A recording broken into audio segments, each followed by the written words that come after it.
Alors, je t'explique comment on comprend le tableau des sigles. Du coup, regarde. Déjà, pour réviser, pour mieux réviser et être performant, tu peux déjà prendre le sujet ici. Tu mets la correction ici sur ton ordi. Et comme ça, tu vas faire les calculs et tu essaies de trouver la même chose.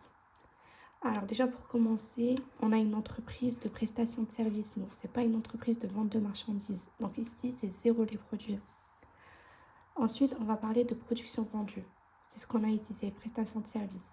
On prend notre chiffre d'affaires annuel et on le place ici. Production stockée, on n'en a généralement pas dans les sujets.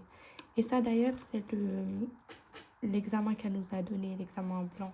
Pas l'examen blanc, ceux qu'ils ont fait l'année dernière. Bref, ici tu réécris ce que tu as trouvé dans ton total. Et donc, on a production vendue vu qu'on n'a pas de production immobilisée. Mais des fois, tu as de la production immobilisée et il faut pas oublier de l'ajouter. De toute façon, c'est écrit noir sur blanc. Ensuite, production de l'exercice. Tu étais en STMG, tu sais ce que ça veut dire. C'est le chiffre d'affaires. Tu le remets ici. C'est tout. Ensuite, tu viens là. Alors, ici, coût d'achat de marchandises, on n'en a pas. Zéro. Déstockage de production, on n'en a pas non plus. Zéro. On vient à la consommation de l'exercice en provenance de tiers. Alors, ici, tout commence. Et bien, ça, c'est tout simple. Ça se trouve où? C'est dans les charges. Et bien, ici, tu viens dans les charges. Tu vas tout prendre ici. Tu vas prendre tout ça, sauf impôt. Et là, tu vas faire le calcul. Tu fais 637 801 plus, non, moins. Là, c'est écrit moins, donc tu suis la règle. Moins 4526 plus 1 190 329 et ça nous fait 1 823 604. Et est-ce que c'est ce qu'on trouve ici? Là. Est-ce que c'est ce qu'on trouve ici? Oui, c'est ce qu'on trouve ici. Donc, on a pour 1 823 604. Et ça, c'est tout le temps comme ça, regarde. Ça, tu peux l'écrire sur ta feuille.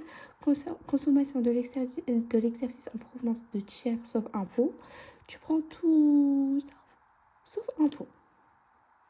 Une fois qu'on a ça et qu'on a notre résultat d'exercice, ah non, c'est la production de l'exercice. Oui, bah oui, c'est ce que je t'avais expliqué, production de l'exercice. Une fois qu'on a la production de l'exercice et qu'on a notre consommation de l'exercice en provenance des tiers, on fait une simple soustraction comme on sait faire. On fait ça moins ça et on a notre valeur ajoutée.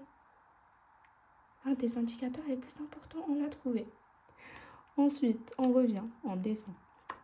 Valeur ajoutée, on l'a trouvé. C'est 799 220. Subvention d'exploitation, ici, on n'en a pas. J'en vois pas, on n'en a pas, on met rien. Sinon, ça serait écrit subvention d'exploitation et on rajoute. On revient aux impôts. Alors là, c'est simple. On a une ligne qui s'appelle impôts. On prend nos 77 398, on les place ici. Ensuite, charges de personnel. Les charges de personnel, c'est quoi? C'est les salaires et c'est les charges sociales. Alors, salaire et traitement, on en a pour 477 213. Et les charges sociales. Alors ça, charges de personnel, il faut toujours prendre les deux. Impérativement prendre les deux. On ne peut pas prendre que des salaires et traitements parce que sinon, ça serait faux. Parce qu'un employeur, il paye quoi aussi? Il paye les charges sociales. Donc ici, il faut prendre les deux. Et 477 213 plus 231 465. Je vais faire le calcul devant toi. Comme ça te prouve que c'est le bon résultat. 77 398 plus 477 213, ça nous fait... Attends, j'ai mal écrit.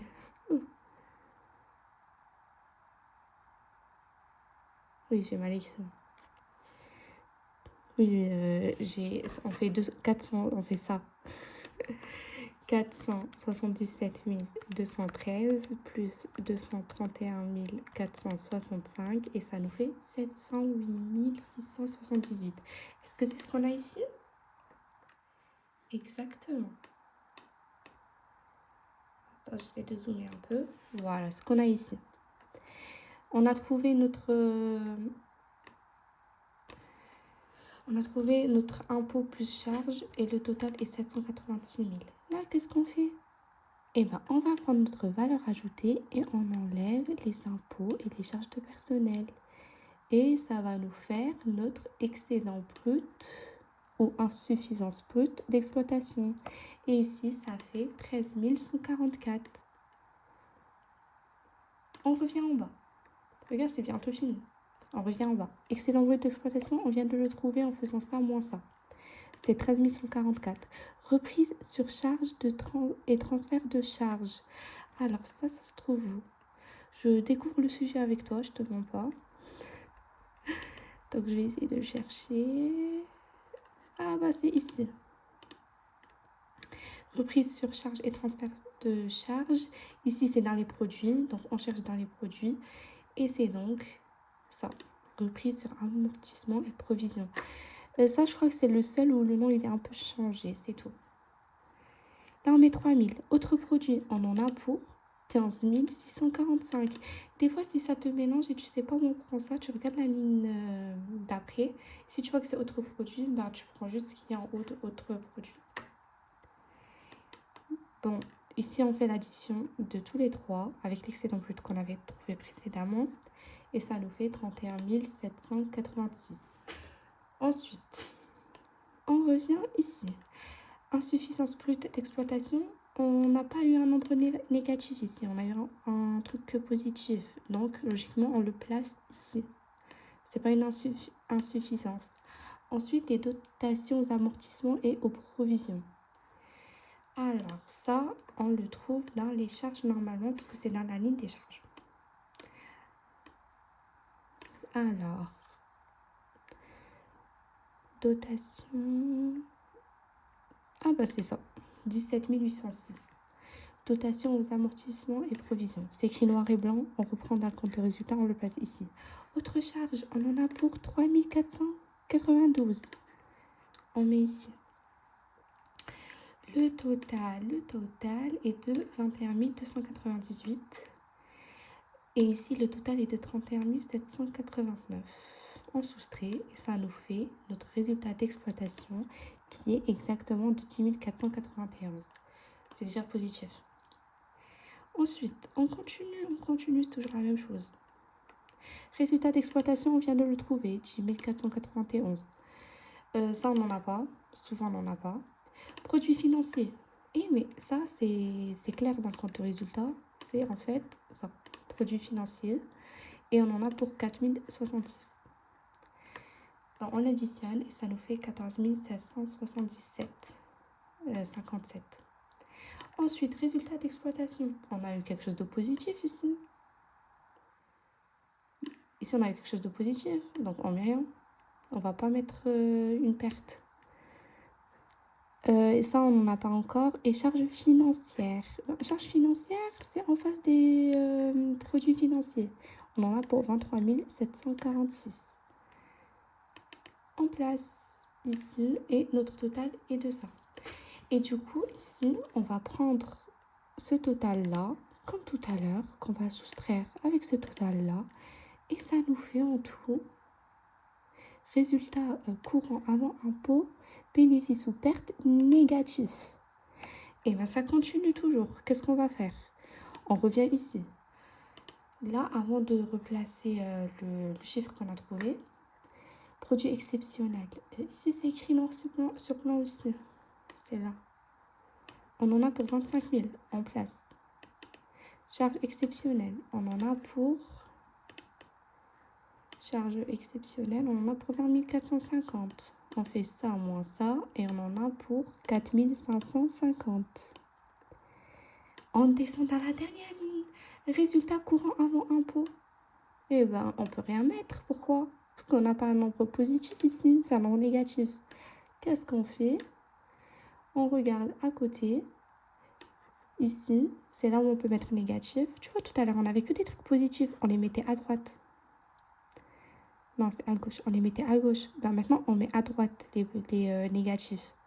Ici, on en a pour 9 189. Oui, négatif.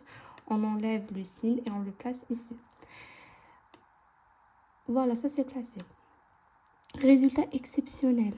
Et bien, c'est quoi le résultat exceptionnel? C'est simplement produit exceptionnel moins charge exceptionnelle. Et ça nous fait notre total 4550, que d'ailleurs, j'ai oublié de te le dire, mais je pense que tu as compris que c'était logique, qu'on avait trouvé ici. Et là, qu'est-ce qui se passe? On revient ici. Alors, participation des salariés, 0 €. Ici, on ne nous en parle pas. Tu as les autres TD, on nous en parlait. Impôt sur les bénéfices. Alors, déjà, ça se trouve dans les charges. Impôt sur les bénéfices de 1520 €. On prend ici, et participation des salariés, ben en fait, c'était écrit, mais c'est 0 €. Donc, on met 0 €. Mais souvent, il y a des gros chiffres ici. Et là, ça nous fait notre total 10 709. Du coup, on prend notre total ici, moins ça, et ça nous fait moins 6159. Et est-ce que c'est ce qu'il y a dans notre compte de résultat? Et oui, voilà. Du coup, on a fini le tableau SIG là. Et sa production des 600 d'éléments d'actifs.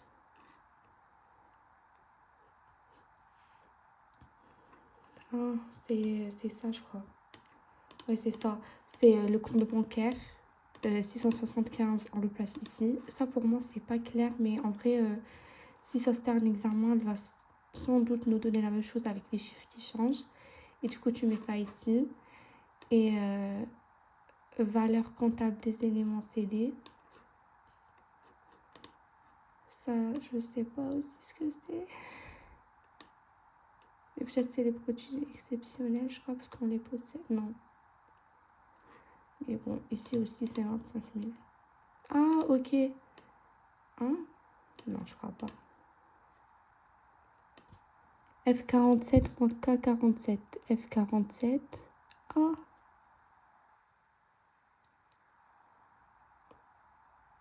Mais ça fait pas 25 000, ça.